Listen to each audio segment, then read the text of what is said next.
اب ناظرین یہ جو جیفری ایپسٹین ہے یہ 2019 میں یہ تو ہلاک ہو گیا، لیکن اس کے بعد دوبارہ پھر اب یہ 2026 میں دوبارہ پھر جو اس کی اہمیت کی وجہ ہے وہ کچھ یوں ہے کہ اس کے جو شکار تھے، جو اس کی جو ٹریپڈ کچھ لڑکیاں تھیں، جب وہ کورٹس میں گئیں تو انہوں نے جا کے یہ بتایا کہ جو جیفری ایپسٹین ہے یہ جو بچے ہیں ان کے ساتھ جو انڈر ایج لڑکیاں ہیں، ایسی لڑکیاں جو کہ 18 سال سے کم عمر ہیں، ان کو یہ جنسی تشدد کا نشانہ بناتا رہا ہے۔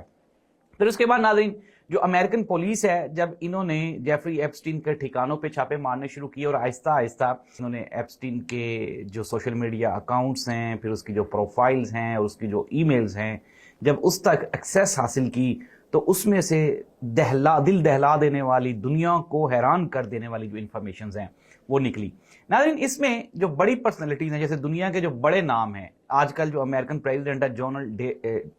ڈونلڈ جے ٹرمپ، یہ ہیں۔ اس کے علاوہ دنیا کے جو امیر ترین شخص بل گیٹس ہیں وہ، اور اگر ہم بات کریں امریکن جو سابق صدور ہیں جس میں بل کلنٹن بھی ہیں، اس کے علاوہ جو جارج بش تھے جو سینئر، ایک تو بش جو ابھی جو ریسنٹلی گزرے ہیں وہ ایک ان کے جو فادر تھے وہ ہیں، اس کے علاوہ جو بائیڈن ہیں، اور اس کے علاوہ اگر ہم بات کریں اور شخصیات کی تو دنیا کے کئی جو مالدار لوگ ہیں وہ اس میں شامل ہوتے ہیں۔